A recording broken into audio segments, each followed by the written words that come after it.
শুভরা দুই ভাই। তার ছোট ভাই রাহুল এখন হাতে খড়ি দিচ্ছে, আর সে পড়ে ক্লাস 8-এ। তার মায়ের নাম অর্চনা মিশ্র আর তার বাবার নাম দেবজিৎ মিশ্র। ব্যবসার কাজে তার বাবাকে কলকাতায় থাকতে হয়। সপ্তাহের শেষ 2 দিন বাড়ি আসে। শুভদের বেশ বড় পুরন বাড়ি। এটা তার দাদু অর্থাৎ ঠাকুরদার বানানো। তার দাদু অনাদি মিশ্র গ্রামের নাম করা হোমিওপ্যাথি ডাক্তার ছিলেন। এখন বয়স হয়েছে 78। বয়সের ভারে লাঠি হাতে ওঠা চলা করতে কষ্ট বলে বেশিরভাগ সময় শুয়ে কাটান। তার দিদাগত হয়েছে। অনাদি মিশ্রের বড় মেয়ে অর্থাৎ শুভর রীতা পিসি রাঁচিতে থাকতেন। এখন তিনি মৃত। তার স্বামী ওখানকার চিকিৎসক। রীতা পিসির মৃত্যুর আগে পিসে যোগাযোগ রাখতেন নিয়মিত। এখন বিশেষ প্রয়োজন ছাড়া যোগাযোগ রাখেন না বললেই চলে। শুভর বাবার আরেক ভাই অভিজিৎ মিশ্র নর্থ বেঙ্গলে বিয়ে করে থাকে। সে আবার পুজোর সময় ছাড়া আসে না। কাজেই শুভর বাড়িটা বেশ ফাঁকা ফাঁকা। এই বাড়িতে বিরাট প্রাচীর দিয়ে গাছ-গাছালি আম জামের বাগান আছে। তবে সেসব এখন আগাছায় ভরে গেছে। একটা পুকুরও আছে। এখন ওটা পানা পুকুর। শুভর মা অর্চনাই এই বাড়ির সব সামলায়। ছেলেদের পড়াশোনা, টিউশন, শ্বশুর মশাইয়ের সেবায়ত্ন, এত বড় বাড়ির যাবতীয় কাজকর্ম সে নিজে হাতেই করে। শুভর বাবা দেবজিৎ খুব শান্ত স্বভাবের লোক। ব্যবসা তার রমরমিয়ে চললেও লোকের ক্ষতি করে না, বরং উপকার করে। তার বয়স 44।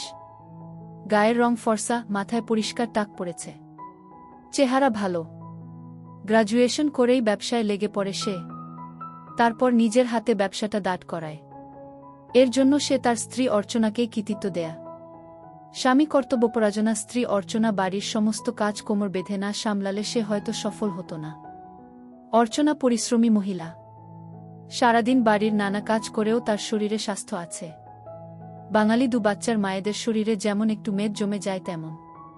তার বয়স এখন 38। সেও ফর্সা। তার মুখে একটা শ্রী আছে। 18তে উচ্চমাধ্যমিক পাশ করবার পর সবে কলেজে উঠেছিল অর্চনা। তখনই অনাদি বাবু পছন্দ করে ছেলের বউ করে আনেন। তারপর সংসারের কাজ করতে করতে আর পড়াশোনা এগোনি। সুরমশাইয়ের একমাত্র ভরসা অর্চনাই। এবার আসা যাক লালির গল্পে। শুভ আর তার ভাই রাহুল বাগানে খেলা করছিল প্রতিদিনের মতো। অর্চনা 2 হাঁটুর উপরে তুলে কাপড় কাচ্ছে। সাবানের ফেনা মাখা হাত দিয়ে সে বাচাঘরে কাপড় ধুইছে। তার হাতের শাখা পোলা আর 2খানা সোনার চুড়ির শব্দ কাপড় কাচড়ানোর সঙ্গে তাল দিচ্ছে। দেবজিৎ ছুটির দিনে বাড়ি থাকলে বসে থাকে না। বাড়ির এটা ওটা কাজে লেগে পড়ে। তাদের বাড়ির গাছগাছালি এলাকাটি ভীষণ ছায়াশীতল। কয়েকটা আগাছা কেটে পরিষ্কার করছিল দেবজিৎ। আচমকা ছোট ছেলে রাহুলের চিৎকার শুনে অর্চনা বাচাঘর থেকে চেঁচিয়ে ওঠে, কি হলো রে? এই শুভ, তুই আবার ভাইয়ের গায়ে হাত তুললি? দেবজিৎ বেরিয়ে এসে দেখল শুভ দাঁড়িয়ে আছে মেইন গেটের কাছে। বকুনি দিয়ে বলল, কি রে ভাই, কোথায়? শুভ ভয় পেয়ে বলল, বাবা, কুকুর। কুকুর? দেবজিৎ বেরিয়ে এসে দেখল একটা কুকুরকে ঘিরে রেখেছে গোটা 4-5 নেডি। দেবজিৎ ঢিল ছুটতেই সবটা পালালো। শুধু লাল রঙা মাদি কুকুরটা কুই কুই করতে করতে এ বাড়ির পেছনের ঝোপের দিকে পালালো। সেই থেকে সেই কুকুরটি হয়ে গেল এই বাড়ির পোষ্য। দেবজিৎই নাম দিয়েছিল লালি। লালি এখন এ বাড়িতে অবাধ চলাফেরা করে। শুভ আর রাহুল কখনো ওর কান মুড়ে দেয়, কখনো আদর করে দেয়। সে কিচ্ছু বলে না। বাড়ির ভালোমন্দ খাবারে তার শরীরও হয়েছে বেশ, তবু তার ভয় কাটল না। এই বাড়ির উত্তর দিকে ভাঙ্গা প্রাচীরের দিকে কুচুরিপানায় দীর্ঘ জলাজমি, যা শেষ হয়েছে এনএইচের দিকে। প্রাচীরের উপাশে একটা পাগল এসে জুটেছে কদ্দিন হল। রাহুল এখন ছোট, তাকে চোখে চোখে নজর রাখে অর্চনা। কিন্তু শুভ স্কুল থেকে ফিরবার সময় কত কি দেখতে থাকে। জলাজমির পানার মধ্যে সাপের ব্যাঙ ধরা, তাদের বাগানে 2টো বেজির খেলা, এছাড়া সম্প্রতি আমদানি হওয়া পাগলটার আচরণ সব লক্ষ্য রাখে সে। দুপুর বেলা ছুটির দিনে বাড়িটা খা খা করে। তখন সে কখনো 3 তলার খোলা ছাদে গিয়ে ঘুড়ি ওড়ায়। বাগানের পেছনে গিয়ে শান্ত পাগলটার শুয়ে শুয়ে আকাশের দিকে হাত নাড়তে থাকা দেখে। কখনো কখনো তার এসব ঘোরাফেরার সঙ্গী কেবল লালি। একদিন দুপুরে ভাত খাবার পর সে বুকশেলফ থেকে একটা ডিটেকটিভ গল্প পড়ছিল, যেখানে একটা কুকুরই গোয়েন্দার সঙ্গী হয়ে কত কি হেল্প করছে। সেও মনে মনে কল্পনা করে সেও ডিটেকটিভ হবে আর লালি হবে তার অ্যাসিস্ট্যান্ট। দুপুর বেলা বাড়ির কাজকর্ম সেরে অর্চনা একটু বিশ্রাম নেয়। রাহুলের 3.5 বছর বয়স হলেও দুপুরে মায়ের কাছে ঘুমানো তার অভ্যাস। এখনও সে খায়। অর্চনা মনে করে আর একটু বড় হলেই খাওয়া ছেড়ে যাবে ছেলের। শুভ জানে এই সময় বাড়ির বাইরে বেরোলে মা বকা দেবে। চুপচাপ মায়ের শোবার ঘরে দেখে মা পাশ ফিরে শুয়ে আছে। মুখ ডুবিয়ে তার ভাই খেতে ব্যস্ত। শুভ নিচে নামে। শুভকে দেখেই লালিও পিছু নেয়। বাড়ির পেছন দিকের ঝোপে একটা রঙিন পাখি আসে। পাখিটা এখনো বসে আছে। শুভর অনেক দিনের ইচ্ছা পাখিটা সে পুষবে। পাখির পিছু নিতে গিয়ে সে দেখল পাগলটা প্রাচীরের ভাঙ্গা জায়গায় বসে আছে। পাগলটার একটা নতুন সঙ্গী জুটেছে, কালো রঙের বিচ্ছিরি একটা কুকুর। লালিকে দেখেই কুকুরটা তেড়ে এলো। লালি ভয় পেয়ে দু একবার ঘেউ ঘেউ করে পিছু হটল। পাখিটাও ভয় পেয়ে পালালো। মনে মনে রাগ হচ্ছে শুভর এমন ভীতু কুকুর। শুভ গোয়েন্দার অ্যাসিস্ট্যান্ট হতে পারবে তো? কিছুক্ষণ পরেই তাজ্জব জিনিসটা দেখল শুভ। কালো বিচ্ছিরি কুকুরটা লালির পিছনে গিয়ে চড়ে উঠল। লালি আর ভয় পাচ্ছে না। কালো কুকুরটাও চড়ে উঠে একটা ধাক্কা দিচ্ছে। শুভ কখনো কুকুরের মাঝখানের পা দেখেনি। পরিষ্কার দেখছে কুকুরের মাঝখানের পাটা লালির ওখানে ঢুকে যাচ্ছে। কতক্ষণ ধরে এসব দেখছে শুভ। তারপর সেই ধাক্কা আর নেই। শুরু হল কাঁপুনি। যেন দুটো কুকুর জুড়ে গেছে। এমন দৃশ্য যে কেন হলো বুঝতে পারল না শুভ। সেদিনের পর থেকে পাগলটার কালো কুকুরটাকে দেখলেই ধারে কাছেই ঘেঁষে না লালি। ভাদ্র মাসের দুপুর। বেশ গরম। স্কুল থেকে ফিরছিল শুভ আর তার বন্ধু সমীর। শুভ পড়াশোনায় ভালো, সমীর ভালো না। তবে সমীর অনেক মজার কথা বলে শুভকে, যা শুনে বেশ মজা পায় শুভ। শুভ স্কুল থেকে মাঠ দিয়ে ফেরে। অর্চনা ছেলেকে বলে দিয়েছে হাইওয়ের ওদিকে গাড়িঘোড়ার রাস্তা দিয়ে না এসে এই ধার দিয়ে আসতে। প্রাণের বন্ধু সমীর, তাই সেও এই পথেই বাড়ি ফেরে। রাস্তায় একদল কুকুরের লড়াই লেগেছে। শুভ ভয় পেয়ে গেলে সমীর বলে, ভয় পেলি কেন? এইবার দেখবি কি হবে। শুভ মোটামুটি জানে এটা বাজে কাজ। সে বলল, বাজে কথা বলছিস কেন সমীর? আরে বাজে কথা কেন রে? এসব না হলে কি তুই আমি জন্ম হতাম? কি বলিস? ফিসফিসিয়ে গুরুদেবের মতো সমীর বলে, এই যেমন আমার বাবা আমার মাকে না সেবা না দিলে আমি কেমন হতাম। তুই জানিস না কিভাবে বাচ্চা হয়? মানে? অনুসন্ধিৎসায় তাকিয়ে থাকে শুভ। শুভ জানে সমীর পড়ার বাইরে অনেক কিছু খবর রাখে। ওর বাবা আর্মিতে ছিল। দেশবিদেশের কত কি গল্প জানে। তবে কি সত্যি আমি আর ভাই জন্মেছি বাবা মা একসাথে থাকে বলেই? অবাক হয়ে ভাবে শুভ। অনুসন্ধিৎসা চাপতে না পেরে বলল, সমীর আমার বাবা মাও কি তাহলে? সমীর বিজ্ঞের মতো হাসে বলল, দুবার কেন? সবসময় করে। আনন্দ হয়। আমাদের বিয়ে হলে আমরাও করব। ততক্ষণে একটা কুকুর আর একটা কুকুরকে বাগে নিয়ে ফেলেছে। অবিকল পাগলের কালো কুকুরটা লালির সঙ্গে যেটা করছিল সেইটাই দেখছে শুভ। সমীর বলল, ওই দেখ ওই দেখ। শুভ অবাক হয়ে ভাবছে, তবে লালিরও বাচ্চা হবে। বাহ, হলে তো ভালো। নতুন কুকুর ছানা হবে। আবার ভাবল, বাবা ও কি মাকে এরকম? সমীর বলল, কি ভাবছিস শুভ? মানুষও কি এরকম? এরকমই, তবে একটু অন্যরকম। ছি, এগুলো বাজে কথা রে সমীর। বলছিস কেন? বাজে হবে কেন? শুন, তবে এসব বড়দের কাজ বলে এগুলোকে লোকে লুকিয়ে লুকিয়ে করে। কিন্তু এগুলো বাজে হবে কেন? আচ্ছা সমীর, তুই কখনো এসব দেখেছিস? সমীর একটু চুপ করে বলল, প্রায় রাতে বাবা মাকে দেখি তো। তবে জানিস শুভ, কাউকে বলিস না। আমার বাড়িতে যে সুবীর কাকা ভাড়া থাকত, বাবা যখন আর্মিতে ছিল তখন কাকা মাকে সেবা দিত। বাবা দূরে থাকলে মা কি করবে, তাই লুকিয়ে লুকিয়ে ওই কাকাই তো মাকে আনন্দ দিত। তবে শুনে রাখ, এসব কাউকে বলবি না। এসব গোপন ব্যাপার। তুই যদি আরও জানতে চাস তোকে বই এনে দিব, কিন্তু কাউকে বলবি না। বেশ কয়েকদিন কেটে গেছে। এর মাঝে শুভ যেন অনেক বড় হয়ে গেছে। সে এক রহস্যময় জগতে প্রবেশ করেছে। লুকিয়ে লুকিয়ে সমীরের দেওয়া বেশ কিছু বই পড়ে জেনে ফেলেছে সেবা কি। সত্যি যে এতে আনন্দ তা বুঝতে পেরেছে লালিকে দেখে। লালি যতই ভয় পাক ওই কালো বিচ্ছিরি কুকুরটাকে, তবু মাঝে মাঝেই দুটো জোড়া লেগে গেলে লালি কেমন চুপ করে যায়। সবচেয়ে মজার জিনিস যেটা শুভ জেনেছে সেটা হল, মেশিন মাঝে মাঝে দাঁড়িয়ে যায় কেন। বই পড়ে সে বুঝে গেছে তার কারণ। অথচ তার মা যখন ভাইকে দুপুর বেলা ঘুম পাড়ানোর জন্য খাওয়ায় তখন তার মাঝে মাঝে লাফালাফি করত। এখন সে জানে। তাছাড়া তার প্রাণের বন্ধু তথা গুরু সমীরও শিখিয়ে দিয়েছে কিভাবে সব কিছু লুকিয়ে রাখতে হয়। এতসবের মাঝেও সে তার বাবা মাকে কখনো সেবা দিতে দেখতে পায় না। শুভ মনে করে তার বাবা মা এসব করে না হয়তো। না, লালির বাচ্চা হয়নি। তার আগেই ও যে কোথায় চলে গেল খোঁজ নেই। এদিকে পাগলটা আস্তানা গেড়েছে জমিয়ে। মাথা ভর্তি ঝাঁকড়া চুল, দীর্ঘদিন না কাটা দাড়ি, গোঁফ, ভীষণ খারাপ চেহারার। গলায় একটা ঘুমসিতে যত রাজ্যের মাদুলি আর তামার পয়সা ঝোলানো। একটা ছেঁড়া ফাটা ব্যাগ। ওতে যে কি আছে কে জানে। আঁকড়ে রাখে সবসময়, কিন্তু সবসময় যেন কিছু ভাবছে। একা একা দাঁত বের করে হাসছে। এবড়ো খেবড়ো দাঁতগুলোও জঘন্য। হলদে দাঁতে লাল ছোপ ছোপ। ঝুঁকে ঝুঁকে হাঁটে। দিনের বেলা মাঝে মাঝে হাইওয়ের দিকে যায়। রাস্তায় লোকের ফেলে যাওয়া পোড়া বিড়ি তুলে খায়, কিন্তু বেশি দূর যায় না।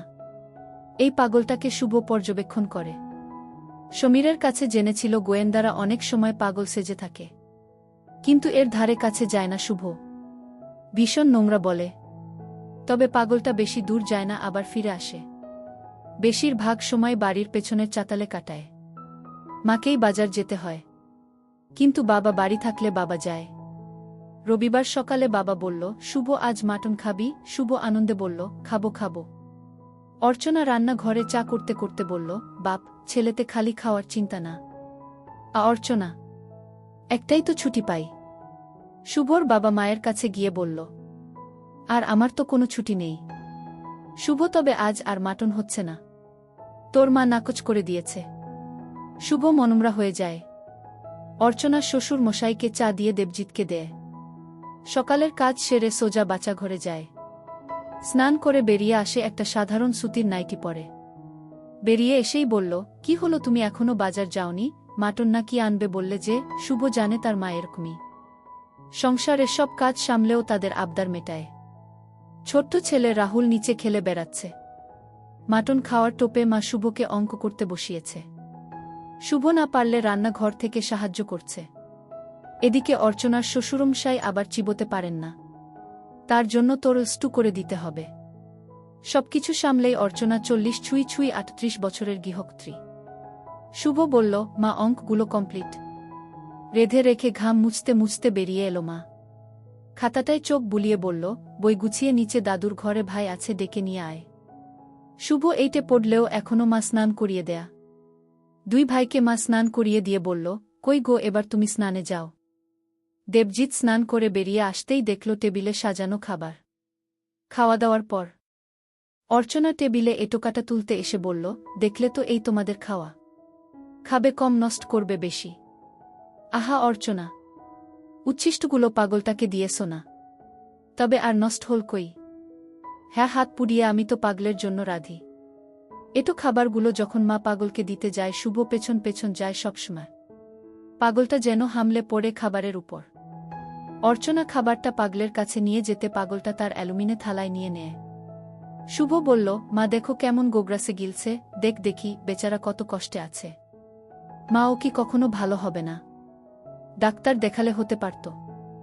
মা, আমরা ডাক্তার দেখাতে পারি না? বলেই শুভ চাতালের দিকে সরে গেছিল। অর্চনা বাধা দিয়ে বলে উঠল, শুভ, যাস না। অর্চনা প্রতিদিন পাগলটাকে খাবার দিয়ে আসে। তার ভীষণ দয়া হয়। এটোকাটা সব চিবিয়ে খায়। শুধু তাই নয়, তার কুকুরটাকে ভাগ দেয়। অর্চনার ইচ্ছে করে না এটোকাটা দিক পাগলটাকে। একটা মানুষ তাদের এটো খাবে কেমন যেন লাগে, তাই অনেক সময় ভালো খাবারও খেতে দেয়। দেবজিৎ জানে অর্চনা ভীষণ দয়ালু, তাই স্ত্রীকে বলে, অর্চনা, মানুষের কত যন্ত্রণা, সব কি দূর করতে পারবে? পাগলটাকে নিয়ে একটা কাণ্ড ঘটল সেদিন। রাস্তা দিয়ে দুটো অল্প বয়সী ছেলে যাচ্ছিল। পাগলটা রাস্তার পাশে ঝুঁকে ঝুঁকে হাঁটছে আর কি কুড়াচ্ছে। ছাদে দাঁড়িয়ে দেখছিল শুভ। আচমকা ছেলে দুটোর মধ্যে একজন ঢিল ছুড়ল ওর দিকে। তারপরেই পাগলটা তেড়ে যেতেই ওরা দুজনে দৌড়ে পালালো। পাগলটা আবার নিজের রাস্তায় চলতেই একজন এগিয়ে এসে প্যান্টায় টান মেরে নামিয়ে দিতেই ঝুঁকে ঝুঁকে হাঁটা পাগলটা আবার তেড়ে গেল। দুটো ছেলে এতে মজা পাচ্ছে। তারা ততক্ষণ ধরে পাগলটাকে বিরক্ত করে যাচ্ছে। পাগলটা এবার ভয় পেয়ে পালাচ্ছে এনএইচের দিকে। তার পায়ে বোধ হয় কোনো সমস্যা আছে। পা বেঁকিয়ে বেঁকিয়ে ছুটছে। ওরাও ঢিল ছুটছে আর হাসছে। শুভর খুব রাগ হচ্ছিল, কিন্তু সে কিছু বলতে পারছিল না। সেদিন শুভর মনটা খারাপ হয়ে পড়েছিল। পরদিন থেকে আর পাগলটাকে দেখা যায়নি। বাবা আজ থেকেই কলকাতা সকালে বেরিয়ে যাবে। রাতে মা খাবার দিতে গিয়ে দেখল পাগলটা নেই। এসে বাবাকে বলল, জানো ওই পাগলটা নেই। আরে পাগল কি আর এক জায়গায় থাকার লোক? নতুন কোনো দেশে বেড়াতে গেছে দেখ। মা বলল, ঠাট্টা করো না। ওর পায়ের গোড়ালিটা বাঁকা আমি দেখেছি। ও বেশি দূর হাঁটতে পারবে না। তবে দেখো তোমার হাতের সুস্বাদু খাবারের টানে আবার ফিরে আসবে। কাছে পিঠে কোথাও আছে। প্রায় দুদিন পর রাহুল দৌড়ে এসে বলল, দেখ দেখ দাদাভাই। শুভ রাহুলের মাথায় টোকা মেরে বলল, কি দেখব তোর মাথা? একসেট একসেট। কে একসেট? রাহুলের পিছন পিছন বাড়ির পিছন দিকে যেতেই ভাঙা প্রাচীরের গোড়ায় একসেট হয়ে পাগলটা শুয়ে আছে। ওরে বাপরে, এত বড়! চমকে ওঠে শুভ। শুভর চোখ আটকে আছে পাগলটার মেশিন দেখে। দাদা ওর এত বড় কেন? ভাইয়ের কথা শুনে শুভ সব জানতার মতো বলল, ও বড় না এই জন্য। কিন্তু নিজেও কম আশ্চর্য হচ্ছে না। দীর্ঘদিন নোংরা জমে ওই জায়গাটায় চুলের বোঝা আর ময়লা। তার মাঝে বিরাট জিনিসটা। শুভ দেখল শুধু বড়ই নয়, তার চেয়ে অন্যরকমও। সাল ওঠা। শুভ চলে আসে ওখান থেকে। মা স্নান সেরে বেরিয়ে আসে। একটা বাদামি রঙা পুরনো ঘরে পরা তাঁতের শাড়ি পরেছে অর্চনা। শ্বশুর মশাইয়ের ঘরে গিয়ে অর্চনা বলল, বাবা খাবার এনে দিই? অনাদি বাবু শীর্ণ গলায় বললেন, দিয়ে যাও বৌমা। অর্চনা রান্নাঘরে গিয়ে খাবার বেড়ে শ্বশুরের ঘরে পৌঁছে দেয়। পেছনের জঙ্গলের দিক থেকে শুভ আর রাহুলকে লাঠি হাতে আগাছার গাছগুলি ভাঙতে ভাঙতে এগিয়ে আসতে দেখে অর্চনা বলে ওঠে, শুভ তুই আবার ওই নোংরায় গিয়েছিলি? সঙ্গে ভাইকেও নিয়ে গেলি? না, আমি গেলাম কোথায়, ভাই তো ডাকল। অর্চনা মিথ্যে ভীতি দিয়ে রাহুলকে বলল, সেপাশে গিয়েছিলি কেন? না মা, মা পাগলটা একসেট, আমতা আমতা করে বলল রাহুল। হ্যাঁ গো মা, পাগলটা একসেট। তার মনে হয় অসুখ করেছে। শুভও বলল, হোক, তোকে আর পাগলকে নিয়ে ভাবতে হবে না। স্নান খাওয়া নেই সারাদিন, দুই ভাইজে টোটো করে ঘুরছে। শুভ লাফিয়ে লাফিয়ে সিঁড়ি দিয়ে উঠে গেল। রাহুলও পেছন পেছন চল। অর্চনা শুভকে আর রাহুলকে সাবান ঘষে ভালো করে স্নান করালো। শুভ সত্যিই পাগলটাকে নিয়ে চিন্তায় পড়েছে। বলল, মা ওর কি সত্যি অসুখ হয়েছে? অর্চনা বলল, তোকে আর এসব ভাবতে হবে না। সারাদিন খালি রোদে ঝোপে টোটো করে ঘোরা হচ্ছে। স্নান সেরে এলেই দুই ভাই খাবার জন্য লাফালাফি করে। শুভ এসে বলল, মা খিদে পেয়েছে। দুপুরে খাওয়ার সেরে ভাত ঘুম দিতে চলে এলো শুভ আর রাহুল। অর্চনা হাত মুখ ধুয়ে বাসন কোচন ধুয়ে ফিরল নিজের ঘরে। ওপাশ থেকেই গলা চড়ালো, তোদের দুভাইয়ের ঘুম নেই না রে? রাহুল শুভর উপর চড়ে হুটোপুটি করছে। শুভ বিরক্ত হয়ে বলল, মা দেখো ভাইকে, আমি তোমার কাছে ঘুমোব। অর্চনা ধমকের সাথে বলল, রাহুল। দুজনেই মায়ের কাছে গিয়ে শুয়ে পড়ল। মায়ের স্নান করা স্নিগ্ধ ঠান্ডা জড়িয়ে দুজনেই শুয়ে পড়ল। ছোট্ট রাহুল ইতিমধ্যেই খাওয়া শুরু করে দিয়েছে। শুভ দেখছে মায়ের সম্পদ। শুভ মনে মনে ভাবে একদিন সেও মায়ের এখান থেকে খেয়েছে। তার অবশ্য মনে নেই। রাতে খাবারের পর মা পেছনের দরজা দিয়ে পাগলটাকে খাবার দিয়ে আসে। বাসি ভাত, বাসি রুটি, মুড়ি, অনেক কিছুই দেয়। অর্চনা খাবার দিতে গিয়ে দেখল এই গরমের সময়ে ছেঁড়া কাঁথা মুড়ে মুখ থেকে শুয়ে আছে পাগলটা। বেঁচে আছে কি মরে গেছে সত্যিই বোঝা মুশকিল। অর্চনার ভয় হল। আস্তে করে কাঁথাটা টানতেই দেখল একসেট হয়ে শুয়ে আছে পাগলটা। তার গা ঠকঠক করে কাঁপছে। অর্চনা প্রথমবার ভালো করে দেখল পাগলটাকে চুল, দাড়ি আর ময়লা গায়ে বয়সটা ঢাকা পড়ে গেছে। আসলে বয়সটা 23-24-এর বেশি নয়। চেহারাটা পেটানো। পায়ের গোড়ালির কাছে যে বাঁকা সেটা আগেও দেখেছে সে। এজন্যই হাঁটতে গেলে সামান্য খুঁড়িয়ে খুঁড়িয়ে হাঁটে। শুভ শুনতে পাচ্ছে মা বাবার সাথে ফোনে কথা বলছে। আরে ওই পেছনের পাগলটা। মনে হয় বেশ জ্বর গো, অর্চনা বলল। দেবজিৎও চিন্তায় পড়ল। কোথাকার কে পাগল ঠিক নেই। কিন্তু চোখের সামনে একটা জলজান্ত লোককে মরতে দেওয়া তো যায় না। তাছাড়া দেবজিতের বাড়ির পাশেই মরলে কত কথা হবে। শান্ত স্বভাবের নির্ঝঞ্ঝাট মানুষ দেবজিৎ, সে বলল, কি করা যায় বলো তো? আচ্ছা, জ্বরের ওষুধ কি ওকে দেব? অর্চনাই সাংসারিক যে কোনো সমস্যায় পথ বাতলে দেয় দেবজিৎ সেটা জানে। কিন্তু ওকে খাওয়াবে কিভাবে? ওকে তো কখনো কথা বলতে বা শুনতে দেখিনি, একবার চেষ্টা করে দেখি না। ছেলেটাকে তো মরতে দেওয়া যায় না। অর্চনা অসহায়ের মতো বলল। অর্চনার মুখে ছেলেটা কথাটা শুনে অবাক হল দেবজিৎ। পাগলটা ছেলে নাকি বুড়ো দেবজিৎ কখনো ভালো করে দেখেনি। অর্চনাই তো খাবার দেয়, ওই হয়তো জানে। কিন্তু যা দাড়ি আর উস্কুস্ক ঝাঁকটা চুল, কে জানে বয়স কত। কি ভাবছ গো? অর্চনা অসহায়ের মতো বলল। দিয়ে দেখো। শুভ ফোনে বাবা কি বলছে না শুনতে পেলেও মার কথা শুনে খুশি হল। যাই হোক, পাগলটাকে ওষুধ দেবার কথা তার মা ভেবেছে। অর্চনা ওষুধের ডিবে থেকে প্যারাসিটামল আর জলের বোতল নিতেই শুভ বলল, মা পাগলটাকে ওষুধ দেবে? আমিও যাব। অর্চনা অন্য সময় হলে শুভকে পাগলটার কাছে যেতে বাধা দিত, কিন্তু তার এখন নিজেরও ভয় করছে। আর যতই হোক পাগল তো। মায়ের পিছু পিছু পেছন দরজা দিয়ে পৌঁছে গেল ও। একসেট পাগলটার গায়ে সেই ছেঁড়া কাঁথাটা ঢাকা। একটা পুরনো বাটিতে যেমন খাবার দিয়ে গেছিল অর্চনা, তেমন খাবারটি পড়ে রয়েছে। খাবার না খেলে ওষুধ দেবে কি করে? অর্চনা এবার পাগলটার গায়ে ধাক্কা দিয়ে বলল, ওই ওঠ ওঠ। প্রথম দুটো ধাক্কায় পাগলটা উঠতে না চাইলেও তৃতীয় ধাক্কায় উঠে বসল। আবছা আলো, তার মুখের অভিব্যক্তি দেখা যাচ্ছে না। অর্চনা বলল, খা আগে খা। পাগলটা বোধ হয় কথা বোঝে। খপখপ করে খাচ্ছে সে। শুভ বলল, মা কেমন লোভীর মতো খাচ্ছে দেখো। এরকম বলতে নেই শুভ, ও অসুস্থ না, তাই এরকম করছে। অর্ধেকটা খাওয়া হতেই অর্চনা তার দিকে ওষুধটা বাড়িয়ে দিয়ে বলল, এই নে, গিলে নে। জলের বোতলটা ছিপি খুলে বাড়িয়ে দিল। কি অদ্ভুত, বাধ্য ছেলের মতো গিলে নিল ওষুধটা। অর্চনা নিশ্চিন্ত হল। বলল, এই দেখ, জলের বোতল রেখে গেলাম, তেষ্টা পেলে খাস। সে কি বুঝল কে জানে, এক দৃষ্টিতে অর্চনার দিকে তাকিয়ে আছে। আবছা আলোধারিতে কেবল তার চোখ দুটো জ্বলছে। শুভ এসে ঘুমিয়ে পড়েছিল।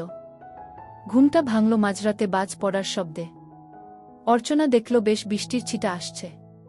উঠে পড়ে জানালার সার্সিগুলো আটকে দিল। ছেলের ঘরে গিয়ে জানলাগুলো আটকে দিল। নিচের শ্বশুর মশাইয়ের ঘরে গিয়ে দেখল জানলাগুলো বন্ধ আছে।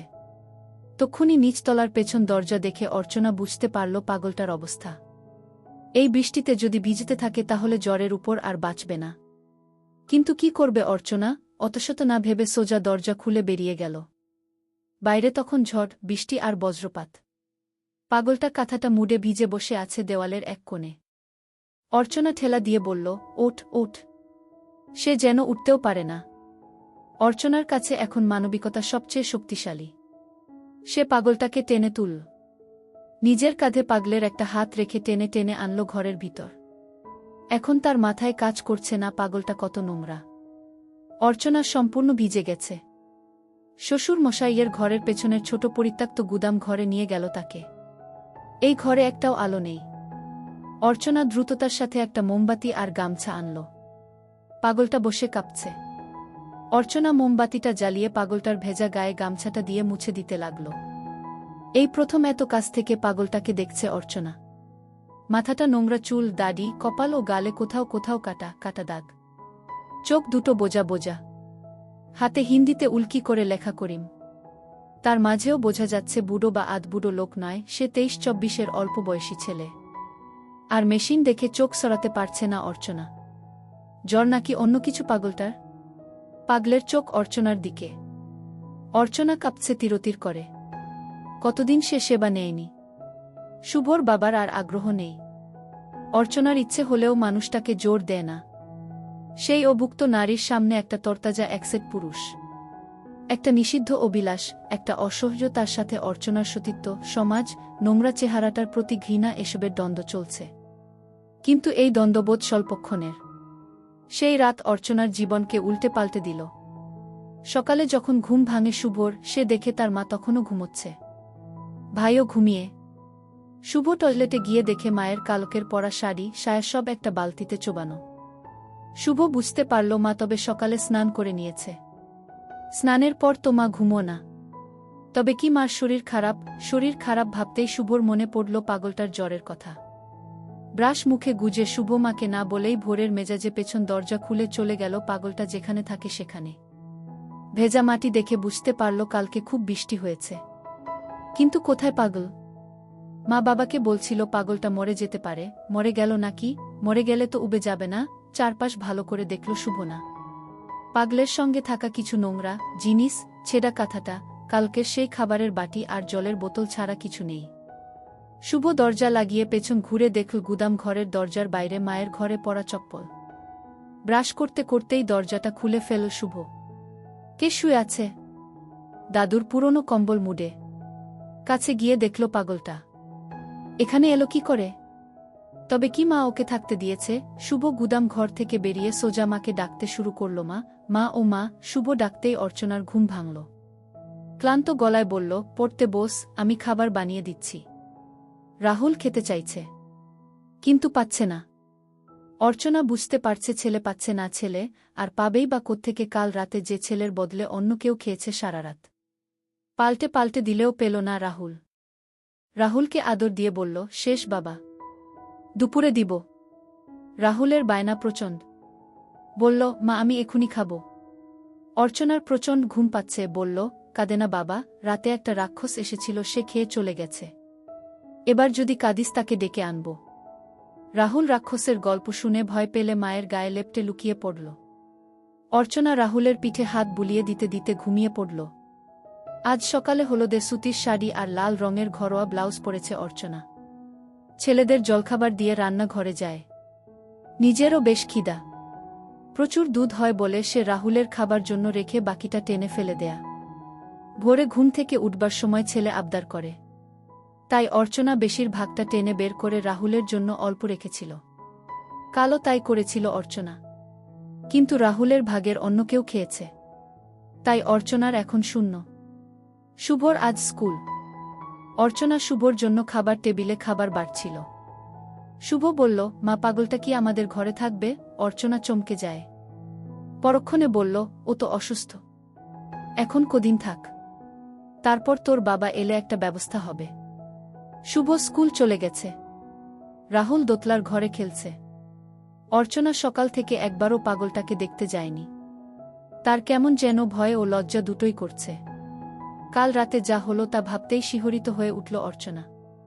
কতদিন পর এমন শরীরের সুখ পেল। মনে মনে ভাবল, কেন এমন হলো? ইস, নিজেকে সে তারপর কতবার দোষারোপ করছে, কিন্তু তবু বারবার ওই ঘরের দরজার কাছে গিয়েও ফিরে আসছে। অর্চনা নিজেকে সান্ত্বনা দিল, যা হয়েছে সেটা একটা দুর্ঘটনা।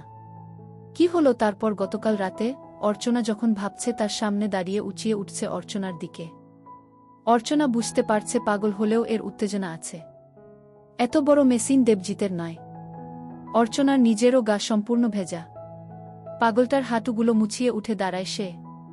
একটা বাজ পড়ে কড়ক দিয়ে। বজ্রপাতের শব্দই যেন সূচনা সঙ্গীত। পাগলটা টেনে ধরে। অর্চনা বুঝতে পারছে এত পাগল নয়, এ এখন পুরুষ। এর গা নোংরা, মুখে দুর্গন্ধ, সারা গায়ে ঘাম আর ময়লা মেশা। এসবের মাঝে বেশ শক্তপোক্ত যুবক। অর্চনার চেয়ে 11-12 বছরের ছোট তো হবেই। অর্চনার এখন 38 আর পাগলটির বয়স 23-24-এর বেশি নয় বলে মনে হয়। অর্চনা কিছু বোঝার আগেই পাগলটি বোধ হয় সব বুঝে গেছিল। অর্চনারকে হামি দেয়। অর্চনা আচমকা এমন কাজে হতভম্ব হয়ে যায়। পাগলও হামি দিতে জানে। অর্চনা টের পাচ্ছে পাগলের মুখের দুর্গন্ধ, কিন্তু এমন সময় সেসব কিছু বাধা নয়। ছেলেটার গায়ে জোর আছে। অর্চনার প্রায় পড়ে যাবার উপক্রম, সে কোনক্রমে পাশে ভাঙ্গা আসবাবের স্তূপ থেকে বেরিয়ে আসা একটা কাঠের বাটাম ধরে ফেলে। আকস্মিত সবকিছু ঘটে যাওয়ায় অর্চনা কিছু ঠাহর করতে পারে না। মনে মনে ভাবে, কে জানবে এই তীব্র ঝড়ের রাতে অন্ধকার ঘরে অর্চনা কার সাথে কবে কি করেছে। নিজেকে অজুহাত, সান্ত্বনা এসব দেওয়া ছাড়া এখন কি আর আছে? রাতের কথা পুনর্বার ভাবতেই অর্চনার শিহরণ হচ্ছে, ভিজে যাচ্ছে। দেহের কাছে ডাহা হেরে বসে আছে অর্চনার মতো স্বামী সন্তান পরায়ণা দায়িত্বশীল মাও। সে এখন ভাবছে নিজের সুখ। ভালো করে খাবার সাজিয়ে একটা থালা নিয়ে ঢুকে যায় গুদাম ঘরে। রাহুল দেখছে দাঁড়িয়ে দাঁড়িয়ে, তার মা গুদাম ঘরে ঢুকে একবারও তার দিকে না তাকিয়ে দরজা আটকে দিল। রাহুল অবশ্য ছাদে চলে গেল খেলবে বলে। অর্চনা একজন 2 সন্তানের মা, উচ্চমাধ্যমিক পাশ শিক্ষিতা, 38 বছরের ঘরোয়া রমণী।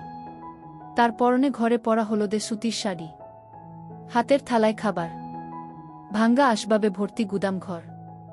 দূরে ভাঙ্গা একটা সেকেলে খাটে জুবুথুবু হয়ে বসে আছে ঝাঁকটা মাথা, খোঁচা খোঁচা দাড়ি, 23-24 বছরের একটা রাস্তার পাগল।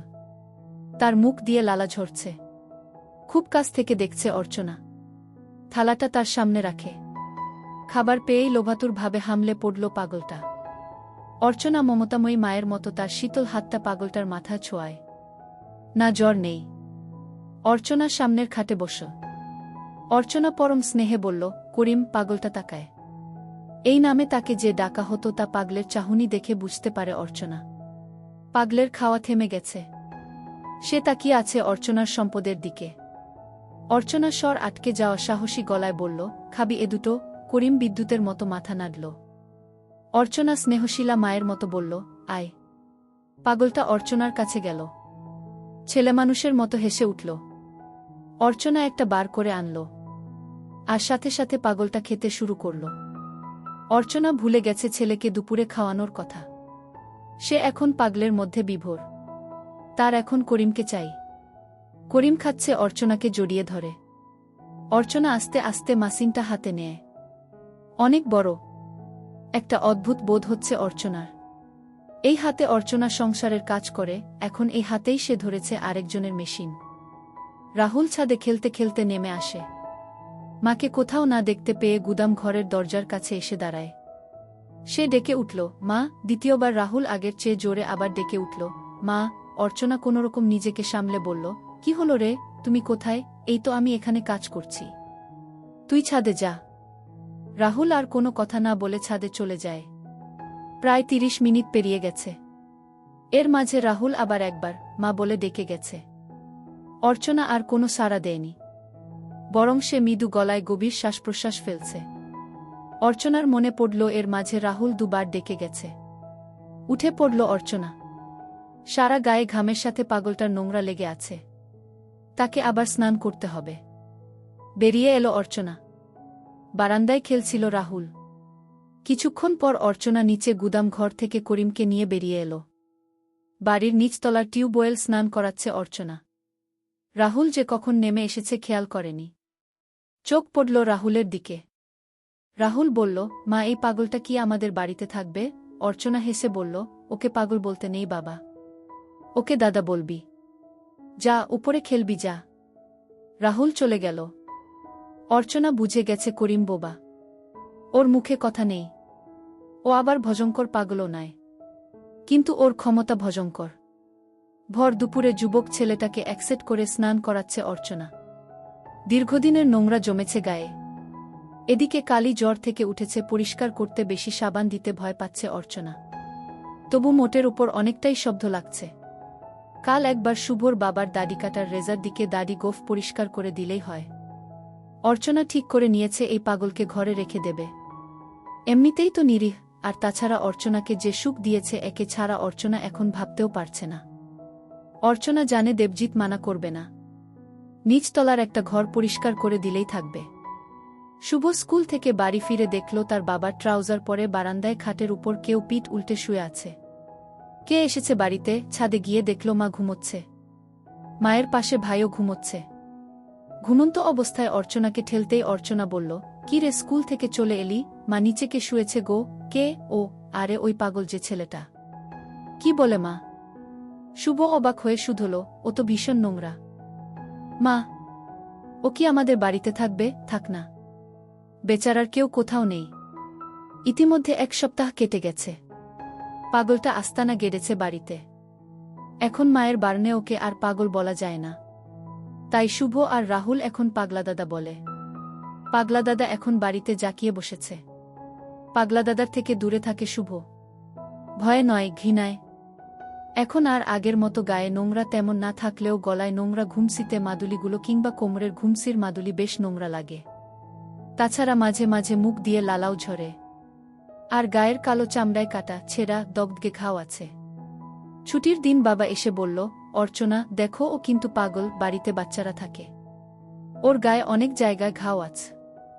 আবার কোনো ক্ষতি না করে বসে খালি খালি ভয় পাচ্ছ কেন? ওকে কখনো দেখেছ মারাত্মক পাগলামি করতে? চুপচাপ বসে থাকে, একা একা হাসে। ওর একটা অন্য জগৎ আছে জানো? পাগলদের কত কষ্ট বলো তো?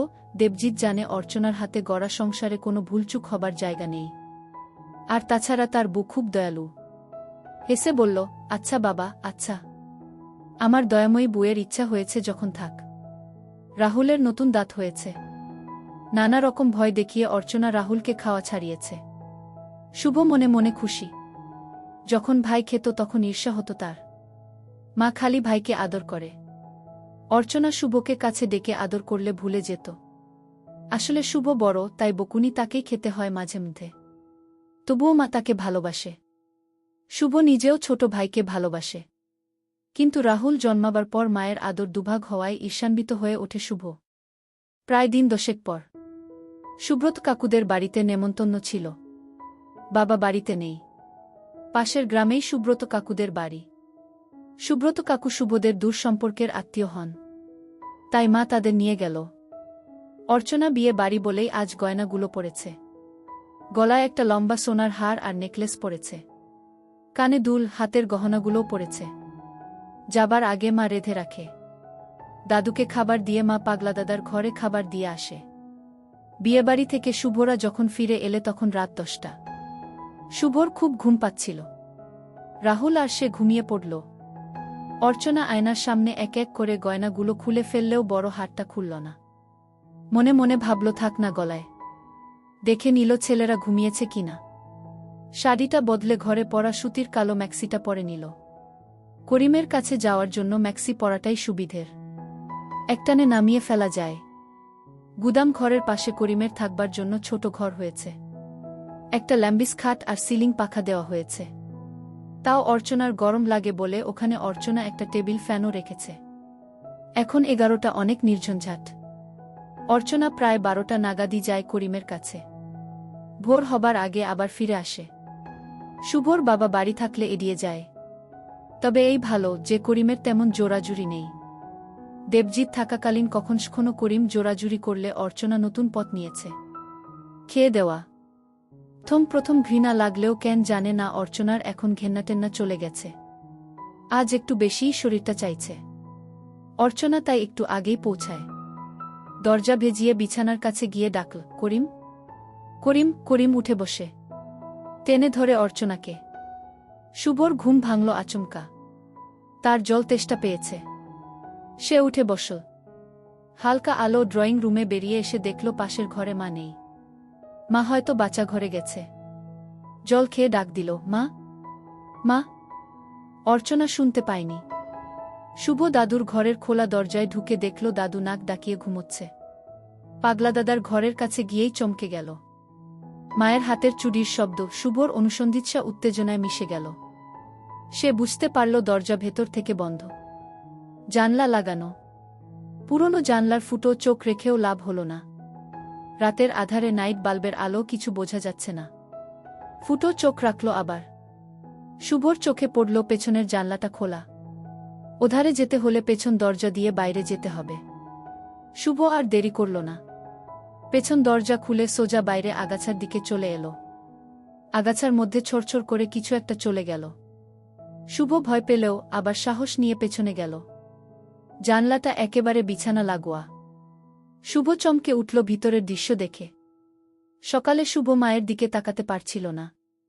অথচ তার মাকে দেখে স্বাভাবিকই লাগছিল। মাঝে মাঝে অর্চনা শুভকে হোমওয়ার্কে হেল্প করছে। শুভ মাকে দেখলেই আগের রাতের একসেট মায়ের কথা মনে পড়ে। পাগলা দাদা আর মায়ের ছবি সামনে এসে যায়। সেই ভোরে করিমকে খাইজে ফিরে আসে অর্চনা। তারপর সারা সকাল শুভ থাকতে থাকতে সুযোগ নেই। শুভ স্কুল গেলেই বাড়ি ফাঁকা। বুড়ো শ্বশুর মশাই বিছানা ছেড়ে উঠতে পারেন না। ছোট ছেলে রাহুল এখনো কিছুই বোঝে না। তখন দুপুরটা করিমের কাছে কাটায় অর্চনা। শুভ পড়ায় মন বসাতে পারছে না। আজ দীপঙ্কর বাবুর ভৌতবিজ্ঞান ক্লাস আছে। রাতে পড়া হয়নি। সকালে মায়ের কাছে অঙ্কটা করে নিলেও ভৌতবিজ্ঞান পড়া হয়নি। দীপঙ্কর বাবু খুব মারধর করেন। তাছাড়া শুভ ভালো ছাত্র, পড়া না পারলে প্রেস্টিজও তার একটা বিষয়। মা ব্যাগে টিফিন বক্স রেডি করে দিল। শুভ ভাত খেয়ে স্কুল রওনা দিল। যাবার সময় মাঠের কাছে যেতে দুষ্টু বুদ্ধি এলো, আজ যদি স্কুল না যাই, বাড়ি গেলেই মা বকবে। যদি লুকিয়ে পড়ি, মা আর পাগলা দাদা আর কি করে দেখব।